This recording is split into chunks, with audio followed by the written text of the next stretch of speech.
nationwide.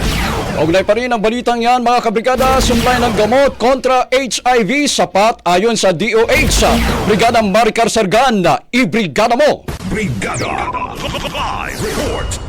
Tiniyak ni Department of Health Secretary Ted Herbosa na may sapat na supply ng antiretroviral o ARV drugs sa bansa kasunod ng patuloy na pagtaas ng mga kaso ng HIV. Ito'y matapos personal na bisitahin ni Herbosa ang ilang hospital na nagbibigay serbisyo sa mga individual na may HIV, partikular ang San Lazaro Hospital kung saan nakita niyang kompleto ang supply ng ARV drugs. Ayon kay Secretary Herbosa, 3 buwang supply ng gamot ang ibinibigay sa bawat pasyente ng libre dahil kasama ito sa binabayaran ng PhilHealth. Bukod sa gamot, libre rin ang magpa-HIV screening test sa mga HIV hubs. Inanunsyo rin ni Herbosa ang pag-aproba ng Food and Drug Administration sa HIV self-test kits na maaaring mabili sa mga botika. Pero paglilinaw ng opisyal, kailangan pa rin ng confirmatory test sa mga treatment hub kung magpositibo sa self-test.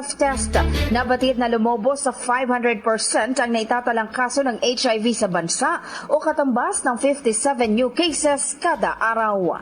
In the heart of changing lives, ako si Brigada Maricar Sargan ng 105.1 Brigada News FM Manila, The Music and News Authority. Brigada Balita Nationwide. Ang bahaging ito ay hatid sa atin ng Fast Relax. Tanggal ang sakit, ora mismo.